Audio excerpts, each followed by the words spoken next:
Assalamualaikum warahmatullahi wabarakatuh. Bismillahirrahmanirrahim.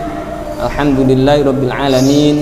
Wassalatu wassalamu ala asyrafil anbiya wal mursalin Sayyidina Muhammadin wa ala alihi wa sahbihi ajma'in. Amma ba'd. Anak-anak, para santri, para murid Pondok Pesantren Putra Khadijah Surabaya yang dirahmati Allah, alhamdulillah kita dapat berjumpa kembali dalam kesempatan ini meskipun kita lewat channel YouTube Pondok Pesantren Putra Khadijah Surabaya, tidak secara langsung duduk dalam satu majelis karena sesuatu hal. Mudah-mudahan Allah selalu melimpahkan rahmat dan hidayahnya kepada kita semua sehingga kita dapat menuntut ilmu dengan baik, menuntut ilmu dengan arahan Bapak Ibu guru, para ustadz dan kiai di Pondok Pesantren Yayasan Pondok Pesantren Putra Khadijah Surabaya dengan baik. Anak-anakku sekalian, tak lupa saya ucapkan selamat Hari Raya Idul Fitri meskipun agak terlambat, dan saya mohon maaf lahir batin segala kesalahan yang tidak sengaja ataupun yang disengaja. Baiklah anak-anak, sekarang kajian kitab Al-Arba'in An-Nawawiyah pada hadis yang ke-6. Marilah kita buka dengan membaca suratul Fatihah. Kita hadiahkan kepada junjungan kita Nabi besar Muhammad sallallahu alaihi wasallam beserta para keluarga, para sahabat, tabi'in, tabi'it tabi'in, para ulama, khususnya Al-Imam An-Nawawi, penyusun kitab Al-Arba'in An-Nawawiyah ini, dengan harapan kita dapat mengambil manfaat daripada ilmu-ilmu beliau, daripada barakah-barakah beliau. Wa nafa'ana bi'ulumihim wa asrarihim fid dharaini amin. Al-Fatihah. A'udzu billahi minasyaitonir rajim. Bismillahirrahmanirrahim. Alhamdulillahirabbil alamin. Arrahmanir rahim. Maliki yaumiddin. Iyyaka na'budu wa iyyaka nasta'in. Ihdinas siratal mustaqim. Siratal ladzina an'amta 'alaihim ghairil maghdubi 'alaihim waladdallin. Amin. Rabbighfirli wa liwalidayya walil mu'minina amin. Rabbi zidni ilma warzuqni fahma birahmatika ya arhamar rahimin. Subhanaka la ilma lana illa ma 'allamtana innaka antal alimul hakim. Baiklah, langsung saja kita baca hadis yang ke-6. Bismillahirrahmanirrahim. Al-haditsus sadis. Al-hadisu utawi iki iku hadis as-sadisu kang kaping 6. An Abi Abdillah, diceritakan saking Abi Abdillah An-Nu'man bin Bashirin, Nu'man bin Bashir radhiyallahu mugi paring ridho sinten Allah Gusti Allah, anhuma saking kekalinipun Nu'man lan abanipun Bashir. Qala dawu sinten Nu'man bin Bashir radhiyallahu anhuma, sami'tu krungu sapa ingsun Rasulullah ing Kanjeng Rasulullah sallallahu alaihi wasallam yaqulu dawuh sinten Rasulullah sallallahu alaihi wasallam, rupane dawuh innal halala setuhune halal iku bayyinun jelas, wa innal harama lan setuhune haram iku bayyinun jelas, wa bainahuma lan iku ing dalem antarane karone halal lan haram utawi umurun pira-pira perkara mustabihatun kang serupa, kang samar, la ya'lamuhunna kang ora weruh ing umur sapa kathirun wong akeh minan nasi saking manungsa. Hadis ke-6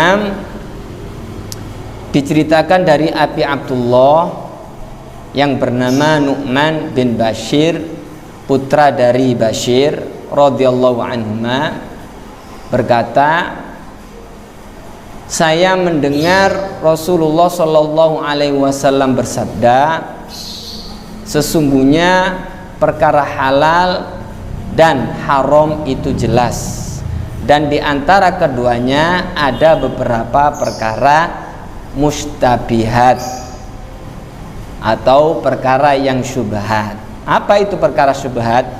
Perkara yang tidak jelas halal atau haramnya, yang tidak banyak atau yang banyak manusia, kebanyakan manusia tidak mengetahuinya secara jelas apakah perkara ini halal atau haram.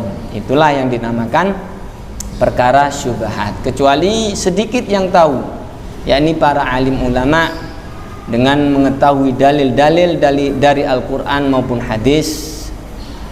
Jika tidak ada ijma', maka mereka berijtihad. Namun kebanyakan manusia tidak mengetahui tentang perkara ini, kejelasan perkara ini, maka dinamakan perkara ini adalah syubhat atau umurun mustabihatun. Kita lanjutkan hadisnya.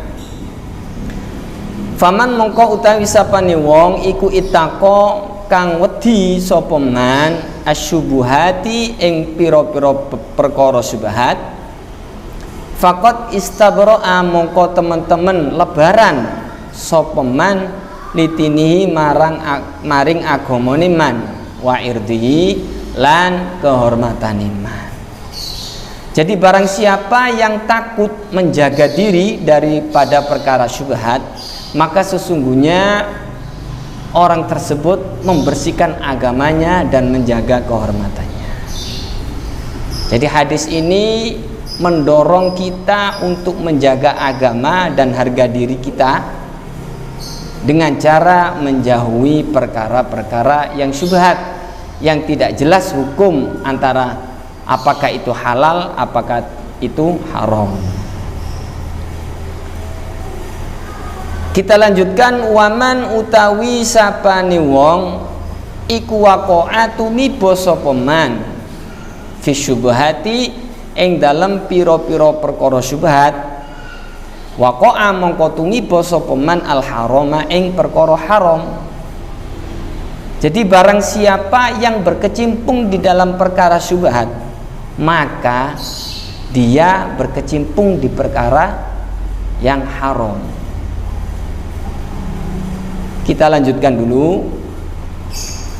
Diberikan contoh karra'i kaya wong kang angon, yar'a kang angon sapa ra'i haulal hima ing dalem kiwa tengene tanah larangan, daerah terlarang.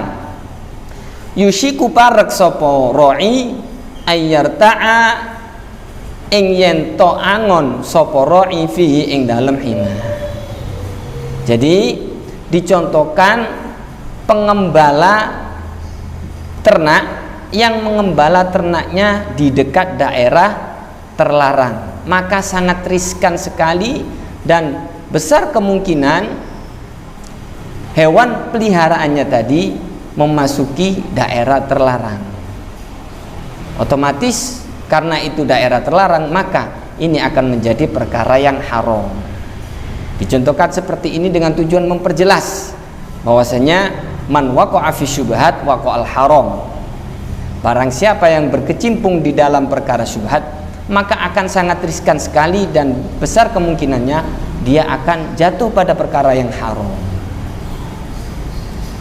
Dicontohkan seperti tadi, pengembala yang mengembala binatang ternaknya di sekitar daerah terlarang, maka sangat riskan sekali binatang ternak tadi akan memasuki daerah terlarang tersebut. Maka otomatis ini tindakan yang tidak dibenarkan, maka hukumnya haram. Itu perumpamaannya. Kita lanjutkan. Ala ilingo wa inna lan setune iku likulli malikin kedue saben-saben raja hima utawi hima tanah larangan, daerah terlarang. Jadi zaman dulu itu ada raja mempunyai daerah-daerah terlarang yang diberi pagar. Barang siapa yang memasuki daerah tersebut tanpa seizinnya, seizin pemilik atau raja, maka akan dihukum. Bagi orang-orang yang takut akan menjaga jarak pada daerah terlarang tersebut. Bagi yang mereka tidak takut sembrono, mereka akan mengembala binatang ternaknya di sekitar daerah-daerah terlarang tersebut. Sehingga kalau binatang ternak mereka masuk, entah itu memakan tumbuhan atau merusak tanaman, maka otomatis dia akan dihukum. Inilah yang dimaksud man waqa'a fi syubhati waqa'al haram. Jadi sangat besar kemungkinan akan jatuh pada perkara yang haram. Imam Hasan Al-Basri mengatakan ketakwaan itu akan selalu melekat kepada orang yang menjauhi perkara halal karena takut menjadi perkara haram. Jadi sebenarnya perkara itu halal, namun ditakutkan, dijauhi karena ditakutkan akan melakukan perbuatan haram. Itulah orang yang bertakwa menurut Imam Hasan Al-Basri. Kurang lebih demikian. Kita lanjutkan, ala eling-eling wa inna himallahi lan ing dalem lan setune daerah larangane Gusti Allah iku maharimuhu perkara kang den haramaken Allah. Allah mempunyai daerah terlarang. Apa itu? Daerah terlarangnya Allah adalah perkara-perkara yang diharamkan. Kita dilarang mendekati zina karena zina adalah perkara yang diharamkan oleh Allah. Maka jangan dekat-dekat. Kalau kamu sudah dekat, maka sangat riskan sekali kamu akan melakukan perbuatan yang dilarang tersebut. Inilah daerah kekuasaan, daerah terlarangnya Allah. Jangan minum khamr. Ini larangan Allah. Maka jangan dekat-dekat dengan khamr. Seperti itu.